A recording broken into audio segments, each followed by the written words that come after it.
Hello, everyone. Welcome to episode 238 of Sold with Updike Pugh. I'm Jeff Updike. I'm Weston Pugh, and today we have a really great house.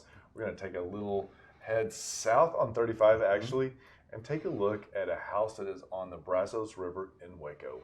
We don't really do many houses that are vacation style, do we? We don't, but I mean, we haven't even done Cedar Creek, but we got a call from one of the agents in our office that said this was a must show on that. And we thought, yeah, it's great. It is perfect. And in our second segment, we're going to talk about the Texas Housing Insights, which is really great information that's from the Texas A&M Real Estate Research Center. Lots of information. We're going to provide the link. We're going to hit the highlights and not even all the highlights because it's 18 pages long, but it really is some great information.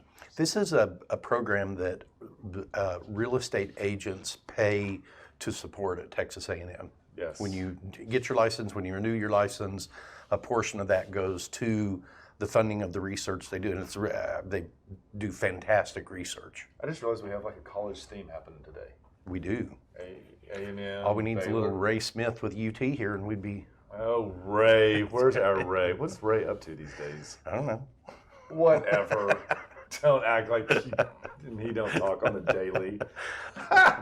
All right, that's great. So one of the things that we like to talk about are things that we found on social media that you might be interested in. The first one was really interesting because whenever we have clients that are looking for a house that is going to need work, and the trend is now to open up those walls, it is always can we do it? Is their load bearing substantial? And this is a really great company right here that actually is called Load Bearing Wall Pros. And as we see here in this video, you're going to see that they can really take on some really large projects and make a home from 2000, a home from the 90s actually look like today. And it's interesting. Now, let me qualify your statement. Go ahead. We've Qualify. never used this company before, so we don't know they're a really good company. But if you look at their video, we have seen this done before in real life, not by them. So we know what that takes. What they're doing looks like it really does solve that problem. Because, when Dale told me when I was doing this on my condo over there, he said, put that double blind on the side of the 2x4s. And sure enough, on the left-hand side, they put a double blind right there.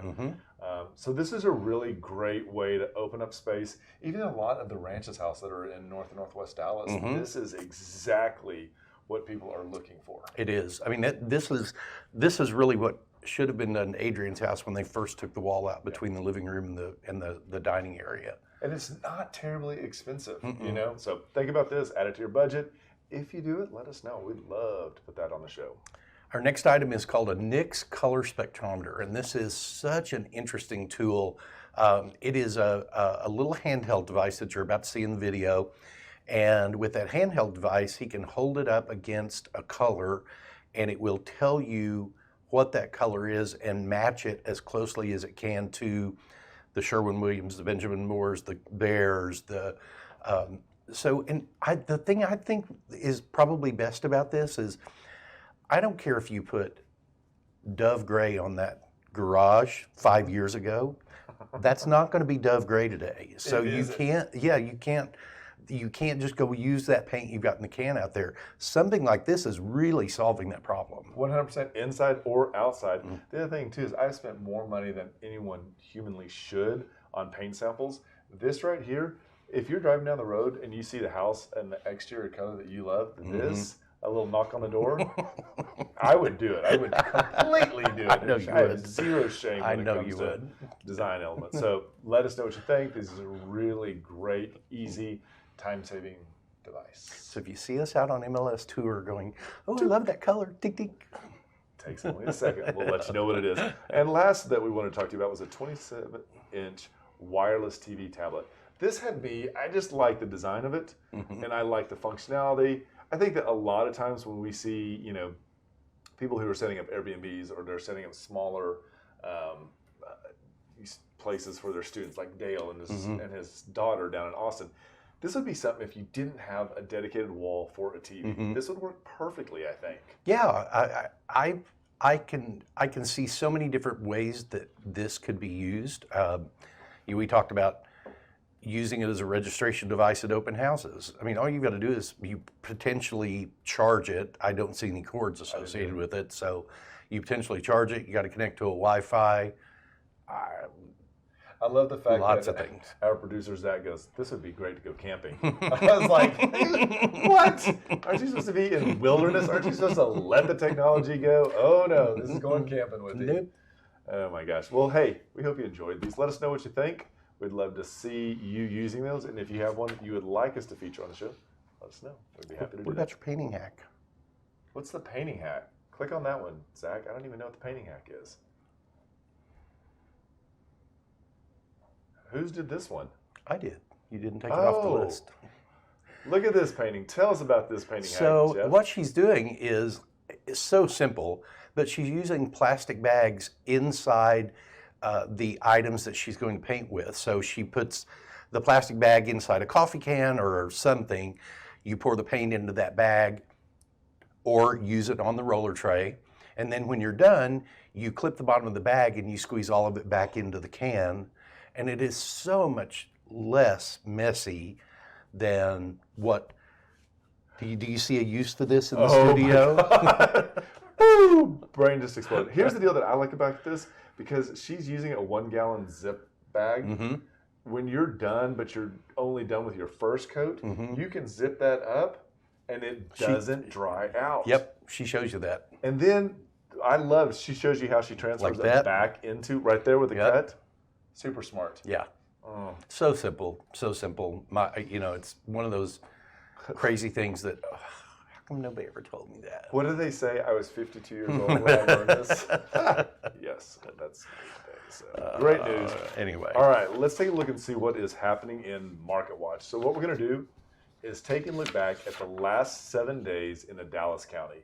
And we're going to talk about what is actually happening, weed out all the national news, and just really dial in and get an idea. So what we're looking at right on the first status is going to be a coming soon. This is an optional status. And this is actually down 12% to 69 units. Again, you don't have to use this one, so it's not the best judge, but it is a way for us to kind of get an idea of what's happening. New active listings, that's +9. So that is up 41 units versus the week before to 473. And then once a contract has been executed, we enter in what's called the option period. That's up 7%, but to 319 in the last 7 days. So smaller inventory coming, new inventory has grown, and number of properties that have gone under contract has grown, which is great. It is. And let's see that keeps going. And then in the pending status, those are down 11%. And then in the the number of solds reported in the last week was down 34%. But that's really just one of those timing things, because everything probably closed out like July 28th. And so this, that last day of July being on Monday, it just kind of threw everything off. Interest rates have gone up just a smidge again to 6.97. That's almost up 0.1%. We're hovering right at 7%. Yep. So one of the things that we also like to point out, if you're watching, is that if there is an area of Dallas that you're interested in, we can actually do this exact same information for zip codes. We can do it for school districts. We can even draw maps. So if you want to be on the left or the right side of 75, south of Royal, all those elements we can put into configuration. We can even eliminate, if you don't want to look at townhomes or you only want to look at townhomes, we can also make that happen. Just let us know and we can set that portal up probably in about 5 minutes for you. We can. That'll be good. Jeff, tell us about this house. So the house we're going to talk about today is at 989 Greenwood Lane, and this is in Waco, Texas. As Weston was saying, it is situated on the Brazos River, making it an excellent vacation home, excellent Airbnb style home.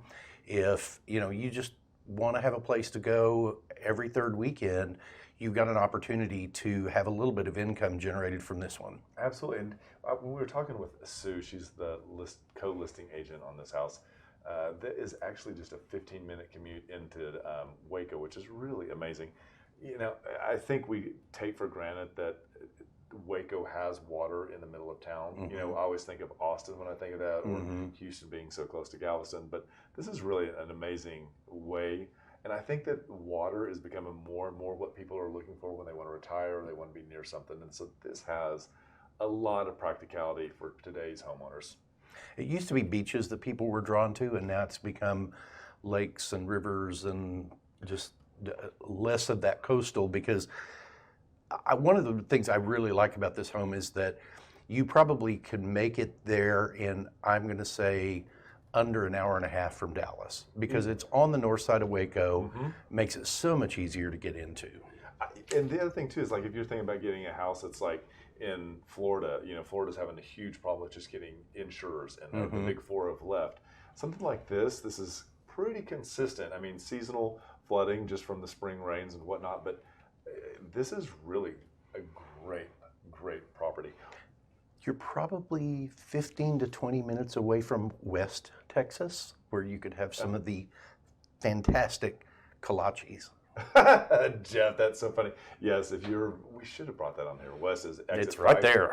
exit 533, and you get your best kolaches ever. It's exit 383, I think. 383? Yeah, 383. We're going to check and get back to you on that. So what do you want to do? Oh, here he goes. What do you want to do in Waco? This is really important because Waco has really turned the corner, and it has become like a Texas staycation event. And you can see here, this website is really smartly done.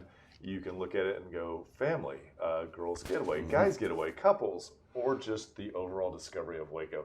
And clicking on the guys thing, I thought was really interesting.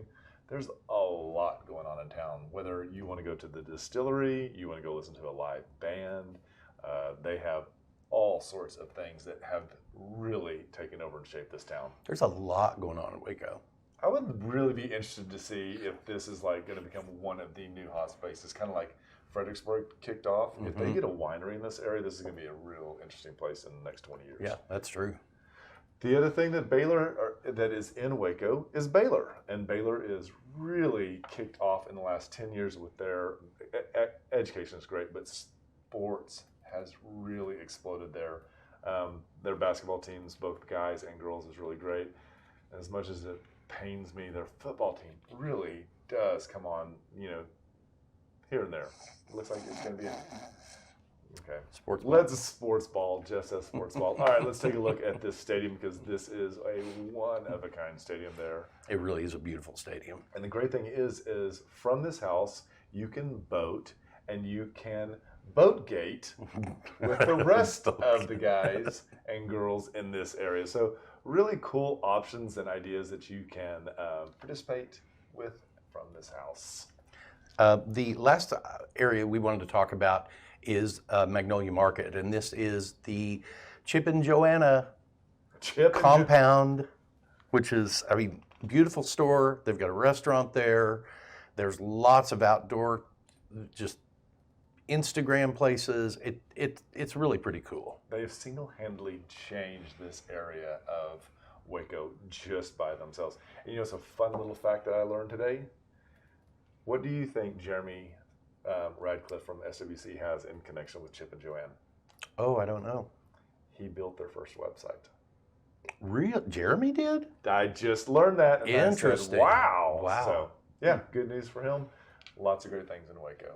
So, and I've been there myself. It really is a lot of fun. We went during COVID, which was limiting the number of people going in and out of the stores. But man, there were so many people there at the space. It was incredible. Yeah, they are a case study on how to make it in America. God. What other little fun fact is that when in the Central Appraisal District that covers Waco, they have a special category for the houses that Chip and Joanne have done in terms of taxation or valuation, because usually they are in neighborhoods that nothing around them compares to what the end product is. Yeah. It's and I've never heard of a carve out like that. Yeah, I haven't either. When it happened, I thought, ooh, that's interesting. Interesting is a choice word for that. I was like, let's see how that goes if anybody got a lawyer. All right, so let's take a look at 989 Greenway Lane, Waco, Texas. Such beautiful fly up on this. It is a great space. And we got a really good house that is a brick stone combination. This is real well done with the mature trees. I love the fact that those all were left because that was one of the things that I hate when they get bulldozed in newer construction.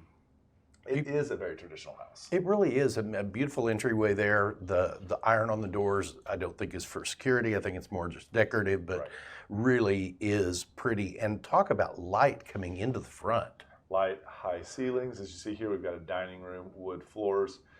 This is a very interesting, so I feel like the designer or architect of this home knew that this was going to be more of a seasonal home or had more entertainment, because you can see you have a little more of this open area concept where you have both dining room flows into your first seating area, that flows into your living room, that flows into the kitchen.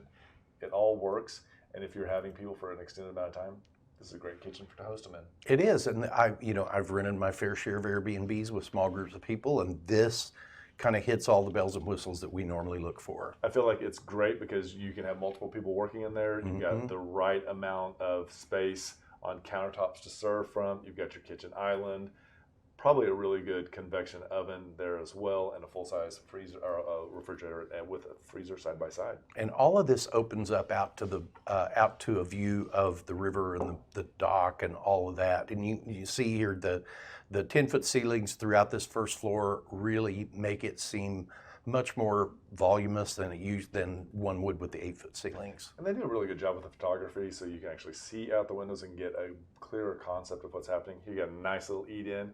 If you've got a four-legged friend, you've got the door to go in and out for them as well. And then this is really great. We're going to head upstairs.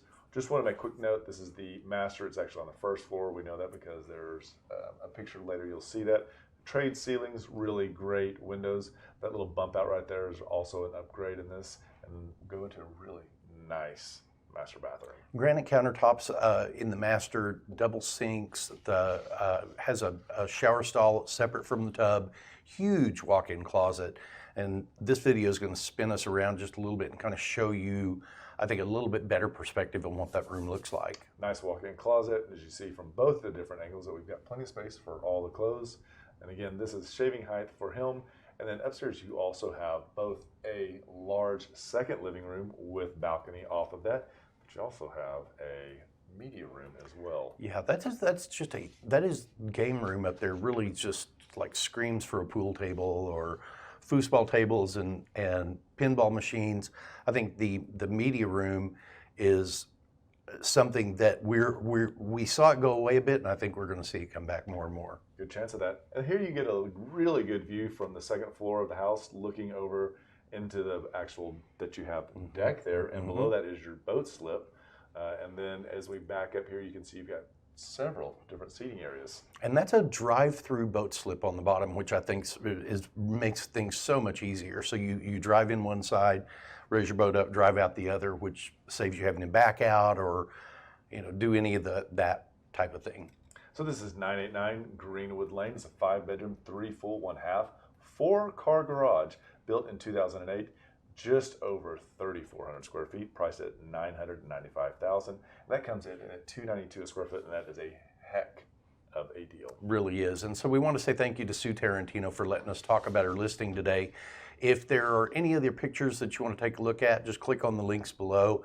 If you'd like to see this house, please reach out to us. We would be happy to make that happen. And with that, we'll be right back. Did you know there are a lot of ways you can keep up with us? For starters, every Wednesday at noon, we host Sold with Updike Pugh, live from our Facebook and YouTube channels. Our show is dedicated to featuring some of the best homes in the Dallas market and about sharing timely information about market trends.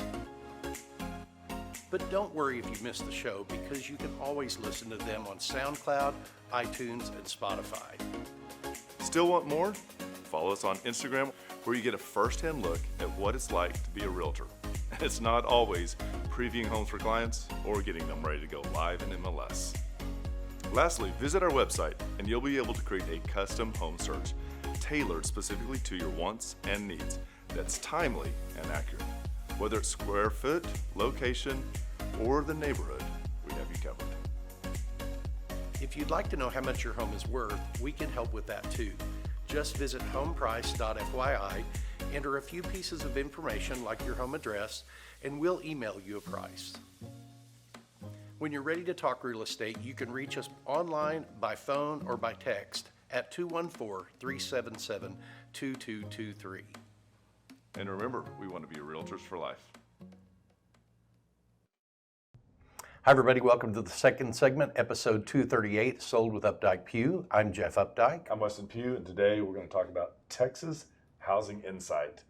This is a lot of information that just came out from what was it again? Texas A&M Real Estate Research Center. There you go. You heard it from Jeff. And this is great information. And this is actually written by 3 different, probably researchers, I would guess. And that is Joshua Robson, Yelling Yang, and Kobe McMeans. Lots of big information. We're going to put a link in here. It's 18 pages long. A lot of it also pertains to new sale, new construction, starts, permits, all of that. That we're not going to really delve into. No. But one of the things I wanted to say about the research that's done down here is they have their chief economist is a guy named Jim Gaines. And Jim has probably worked for them for almost my entire career, and he's one of those really funny economists that can get up there and break it down into information that you really understand and make it relatable. He left in 2020, and then somehow they convinced him to come back in 21. He retired in 2020, and they convinced him to come back in 21. And the real estate industry, like on a statewide level, was really unhappy when he retired. I can see, because the first time I ever heard him speak was at the Netris. They do that annual look at what's happening, the economic stand. And I was sitting next to Kathy Hewitt, I'll never forget, and he got up there and started talking, and I had not heard the doom and gloom that was on the horizon. And he made a comment about if one or all of the vehicle manufacturers collapses in the economy, and what that was going to really do, and that was going to be massive. And I thought, who is this quack up here talking? And then lo and behold, they were hauled in before Congress, and Ford was the only one who didn't have to take the bailout, but they did take the bailout, so everything was on equal terms. But, really great research that happens there. I think today we're kind of focus on 3 areas: just home sales volume, median housing prices. Then we're just look at some historical information about the number of sales that happen. And so when we look at it right now, overall in the state in May, there was an actual uptick in the number of sales. And at the same time, the leveling of the active listings continues to drop. And that is resulting in a shorter market's time to sell and price growth. And we've seen both of that happen in our market as well.